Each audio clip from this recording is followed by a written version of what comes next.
works. Boom. End of story. Talk to your doctor about Chantix. Breaking tonight, the border wall battle continues with Congress just hours from a funding deadline that could send us into a government shutdown. President Trump just moments ago tweeting, let me read this to you. The Democrats are saying loud and clear that they don't want to build a concrete wall, but we are not building a concrete wall. We are building artistically designed steel slats so that you can easily see through it. It will be beautiful and at the same time give our country the security that our citizens deserve. It will go up fast. It'll save us billions of dollars a month once completed. Joining me right now, senior fellow at the National Taxpayers Union, Mattie Duppler, and Democratic strategist Scott Bolden. Mattie, is this what we need? Will it ultimately be saving taxpayer dollars because we won't be spending as much on security? And Trish, we won't be spending as much ultimately, I would think, on the welfare programs, for lack of a better word, that you need when you have populations coming in that are disenfranchised and joining various communities.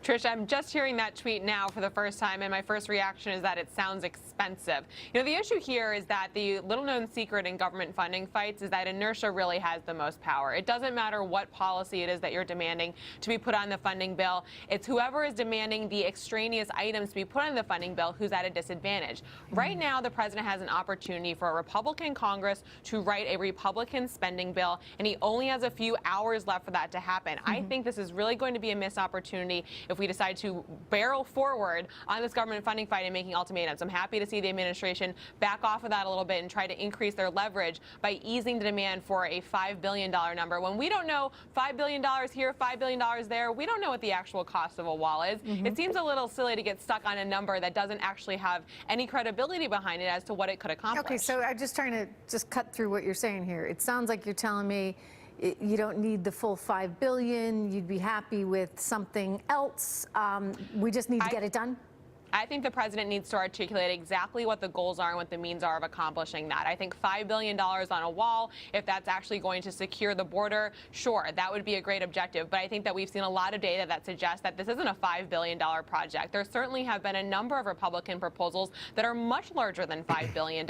So that would suggest that this is a number that doesn't necessarily have a lot of basis in reality, and one that's more about budgeting than it is about objectives being accomplished. Trish, none of these numbers have any credibility. There is no empirical data to support those numbers, and more importantly, there's no empirical data to support that building a wall, whether it's $5 billion or $10 billion, is going to stop illegal immigration. In fact, the majority of illegal immigration, Homeland Security's own numbers say they come in through ports, they come in through the airport, and other means. So what would you do? So this is a political promise. It's not political reality. What would you do? Well, how would you change it? Because, you know, there was a time, let's not forget, right, when Chuck Schumer and Hillary Clinton and Barack Obama loved the idea of a stronger border. Well, and there was actually support for a quote-unquote wall. Maybe they called it something else during Hillary Clinton's first go at it for president. But there was a time when she was far more positive on this, Scott, than she is now. So what's happened? The Democrats, despite what the Republicans say, have always been for border security. In fact, Schumer and Pelosi offered him $1.6 billion for border security, not a wall, because they know it doesn't work. The Republicans need the Democrats because the Republicans continue to be at civil war over this issue. It's not the Democratic Congress. Do you think, Mattie, though, he's stuck on this wall because, let's not forget, this was a promise, right? And he offered it to the American voters?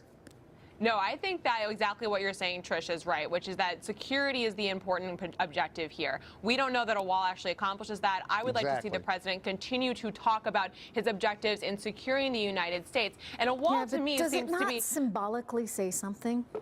It's an expensive symbol, though. It accomplishes nothing. The empirical data says it doesn't. So why are we even talking about it? He can't do it without the Dems. He's got to capitulate, and this is capitulation in budget discussions. Because if he shuts down the government a week before Christmas, he's got bigger problems. I agree with Scott there. I would like to see the president call attention to what the Democrats' plan is to secure the United States, particularly since a lot of them have called for abolishing the agency that does so. That, to me, would be a much more important use of his power at this moment on this debate. Well, listen, That you won't can't get happen, rid of ICE. but we need to talk about border security. You can't get rid of ICE. Mattie, Scott, thank you so much. All right, straight ahead, everyone. Socialist Democrat newcomer Alexandria Ocasio-Cortez hasn't started her first term yet she cannot stop